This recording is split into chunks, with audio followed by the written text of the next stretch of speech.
सुबह महाराज जी हम समझते थे कि जगत के लोग झूठ बोलते, तुम झूठ बोलते। महाराज ने कहा देखो हम झूठ नहीं बोलते कि तुमने कहा था 7 दिन में मर जाओगे, कि चलो वो तो ठीक है, यह बता बेटा कि 7 दिन में तुझे कितनी गुस्सा आई, कितना क्रोध आया। वो कहते आपको क्रोध की पड़ी, हमें जी पड़ी थी कम मरी। हमारी दृष्टि तो मृत्यु पर थी। जिसकी दृष्टि मृत्यु पर रहती है उसको वैराग्य हो जाता है। इसको क्यों गुस्सा आएगी कि कभी भी कागज की तेरी नाव पर बूंद पड़े डूब जाओ। रहना नहीं देश बिराना है।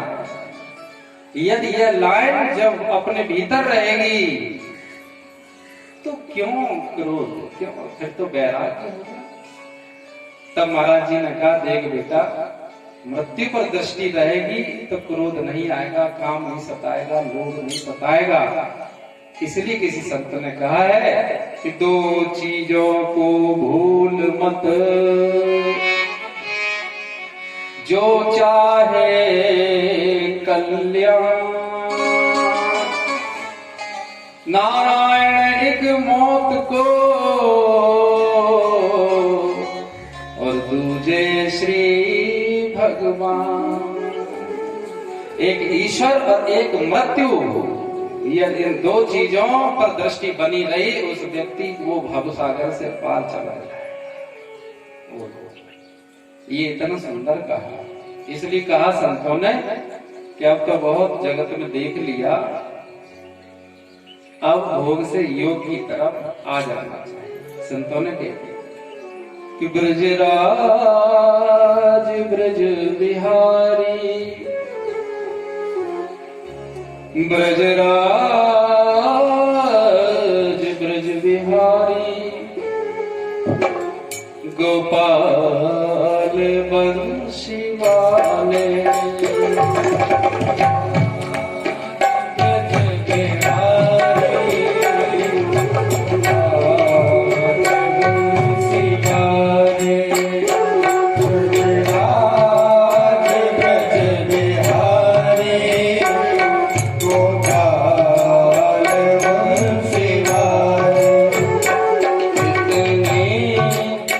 Hare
कितने दरों पर भटके 84 लाख योनियों पर। अब ये मनुष्य देह मिला है तो अब तो परमात्मा की शरण में जाना चाहिए।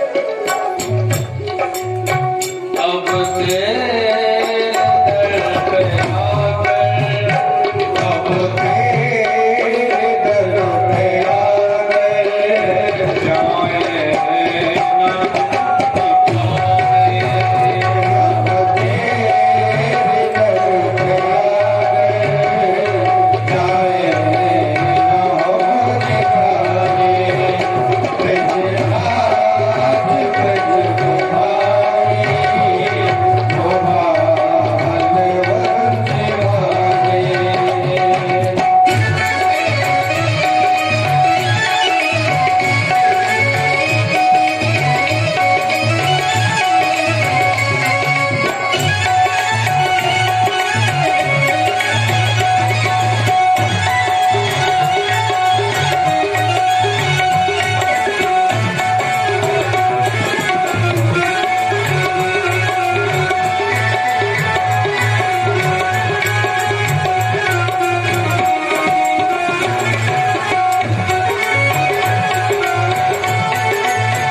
सच्चिदानंद भगवान की जय हो।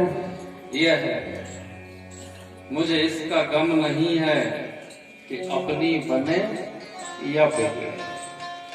तो इस मिथ्या जगत में क्या बनना और क्या बिगड़ना। बिगड़ गए तो मुझे इसका गम नहीं, भगवान ने जो बिगाड़ी दी मुझे इसका गम नहीं, अपनी बने या बिगड़े। भगवान ने कहा देखे तुम्हारी परीक्षा में तो वो टूटी गई पट्टी नीचे, तो मुझे इसका गम नहीं, बने या बिगड़े। ज्यादा वो पूरी हटाई चौकी और क्या।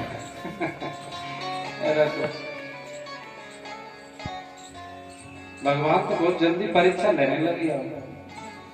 कलयुग नहीं, कलयुग नहीं, कलयुग है। कलयुग नहीं, कलयुग नहीं, कलयुग है। इस हाथ दो उस हाथ दो, अब तुरंत परिणाम मिलता है, पहले समय लगता था। भगवान ने कहा अच्छा बने बिगड़े तभी देखते हैं बिगाड़े। तो अब यहाँ से भी टूटने का प्रश्न ही नहीं था। अब भगवान तोड़े तो फिर जुड़ने का प्रश्न ही नहीं। लेकिन मुझे इसका गम नहीं है, कुछ भी बने जाए। नाचेंगे हम तो नटवर जैसा हमें जाय विधि राखे राम ताई विधि रही। ये बहुत बड़ा सूत्र है जीवन में आनंद का हमारा, ये बहुत बड़ा सूत्र है कि जाय विधि राखे राम ताई विधि रही। यही तो श्लोक चल रहा था। प्रकृति जैसा कराना चाहती, जैसा करना चाहती, प्रकृति जैसा करे वैसा करे, सब कुछ मुझे स्वीकार। ये स्वीकारोक्ति भाव, ये सबसे बड़ा सूत्र है कि आप जैसा करो मुझे स्वीकार। अब दुख किस बात है? जब भगवान जो भी दें हमें प्रिय हैं, फिर दुख आ रहा। दुख कहाँ है? दुख वहां है जहां हम करें तैसा, हम चाहें वैसा ही भगवान करें तो सुख हो जाएगा, और वैसा नहीं हुआ तो दुख हो जाएगा। और भगवान का भक्त से कहते हैं कि आप जैसा भी करोगे, और भाई हम और आप कर भी क्या लेंगे? प्रकृति जैसा कराना चाहे वैसा ही तो स्वीकार करना पड़ेगा। स्वीकारोक्ति भाव।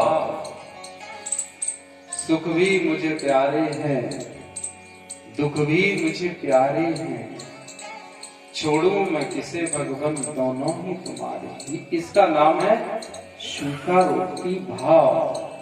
क्यों? क्योंकि यहाँ होना तो वैसा ही है जैसा हम पूर्व में कर चुके हैं, उसका ही परिणाम तो मिलना है। इसलिए मैं करता हूं यह भाव। यही बात आ गई थी निषाद राज जी के मन में। आप सभी लोग रामचरितमानस के मर्मज्ञ हैं, हम तो इतना जानते भी नहीं, लेकिन हमने श्रवण किया है कि निषाद राज जी उनको भी थोड़ा सा ये हो गया कि कैसे के कई माता है कि जब सुख के दिन थे श्रृंगवेरपुर में, जब उन्होंने राम जी को पृथ्वी पर सोते हुए देखा, जानकी मैया को जब जमीन पर सोते हुए देखा, तो उनके अश्रु भरे आए, रोने लगे। कहते हैं ये दिन इनके सुख के थे, और ऐसे सुख के दिनों में हाय केकई कैसी तू माता है, तूने इन्हें दुख दे दिया। ये तो सुख के दिन थे। जब लक्ष्मण जी अपने वीरासन पर जब विराजमान थे, धनुष बाण लिए, राम जी सीता मैया को सुला करके सुमंत्र जी को कह दिया आप सोइए, वीरासन पर बैठ गए। निषाद भी उनके पास पहुंच गया। तब निषाद ने ये बातें कही। लक्ष्मण जी ने कहा निषाद भैया दोष मत, आप अपने पाप को बढ़ाओ मत, किसी पर दोष मत लगाओ। और यह लक्ष्मण यहाँ गोस्वामी जी को समझाना चाहते हैं। एक चौपाई आई इसमें, बोले लखन मधुर मृदबानी, ज्ञान विराग भगति रस साम। यहाँ गोस्वामी जी कुछ समझाना चाहते थे। क्या? कि बोले लखन, लक्ष्मण जी बोले कैसी वाणी में? मधुर मीठी वाणी, मृदु वाणी। तो यह गोस्वामी जी यह समझाना चाहते हैं कि मीठी वाणी किसे कहते हैं। इसे आगे अर्धाली में उन्होंने स्पष्ट कर दिया। चौपाइयों में ये विशेषता है कि वो पहली जब अर्धाली कहते हैं तो उसमें जिज्ञासा रहती, आगे की अर्धाली में उसे पूर्ण कर देते हैं गोस्वामी। बोले लखन मधुर मृदबानी, तो कैसे? ज्ञान विराग भगति रस साम, जिसमें ज्ञान मिला हो, वैराग्य मिला हो, भक्ति मिली हो, जो ज्ञान वैराग्य और भक्ति में मिला करके उस वाणी में बोलते हैं उसे मीठी वाणी कहा है। तो हम और तुम क्या समझते, कोई जब ऐसे बोलता है मीठा, कब आए कब आए, बहुत अच्छे हो, कैसा चल रहा है, इसे मीठी वाणी नहीं कहा गया। यह तो बाहर की चेहरे की बात है। यह तो आप किसी दुकान पर जाओ तो दुकान वाला मुस्कुरा कहता आइए, हम तो आपका इंतजार कर रहे थे, बैठिए। ये मीठी वाणी नहीं है, ये कपट की वाणी है, क्योंकि बाद में वो आपको कुछ ठगेगा। सबसे पहले मीठा मीठा बोलेगा तो पीछे से ठगेगा। आपने कभी हवाई जहाज यात्रा करी हो तो कुछ महिलाएं रहती हो, कहती हैं आइए वेलकम, मुस्कुरा कर कहती हैं, हंस करके। उनको वो ट्रेनिंग दी जाती है। वो मधुर और मीठी वाणी नहीं है, वो कपट की वाणी।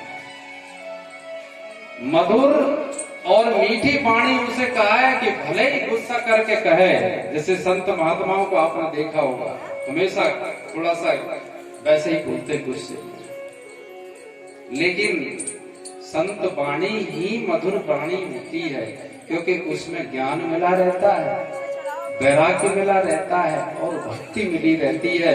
वो हितार्थ जो सामने वाले के हित के लिए बोली जाए उसे मीठी वाणी कहा जाता है, और अपने हित के लिए यदि बोला जाए उसे कपट की वाणी कहा जाता है। तो क्या कहने लगे निषाद, आप किसी दूसरे को दोष मत दो, क्योंकि दूसरे में दोष देखने का अर्थ क्या है। गोस्वामी जी कहते हैं यदि आपको किसी दूसरे का दोष दिख रहा है, इसका अर्थ यह है कि आपका दोष भी प्रकट हो गया है। पहले अपना दोष प्रकट होगा तब सामने वाले का दोष दिखाई पड़ेगा। पहले किसी की यदि निंदा करोगे तो पहले अपना मुंह बिगाड़ना पड़ेगा। बोलो नहीं, आप दर्पण रख लेना, शीशा रख लेना और किसी की बुराई करना, तो पहले अपना चेहरा बिगाड़ना। कहोगे ये तो बहुत बुरे हैं, तो तुम्हारी चेहरा पहले बिगड़ेगा। और जब कहोगे वो बहुत अच्छे हैं तो पहले आपका चेहरा सुंदर हो गया। पहले अपना अंतःकरण अशुद्ध हो जाता है तब दूसरे का दोष दिखाई पड़ता है। इसलिए लक्ष्मण जी कहने लगे कि भाई काओ न को सुख दुख कर दाता, सुख दुख कर दाता, निज ग्रंथ करम भोग सब जाता, निज ग्रंथ करम भोग सब जाता।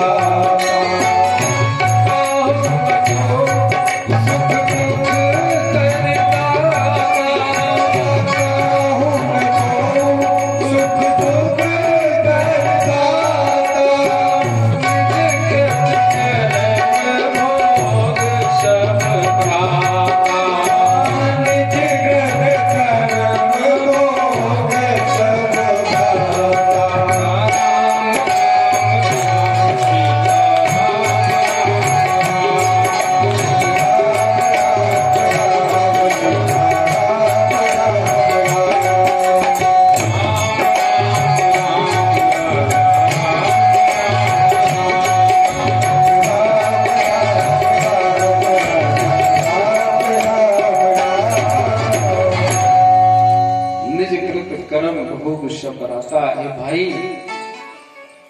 जो स्वयं किया हुआ होता है उसका ही फल वह स्वयं ही भोगता है। जो हम करते हैं तो उसका फल भी हमें ही भोगना पड़ता है।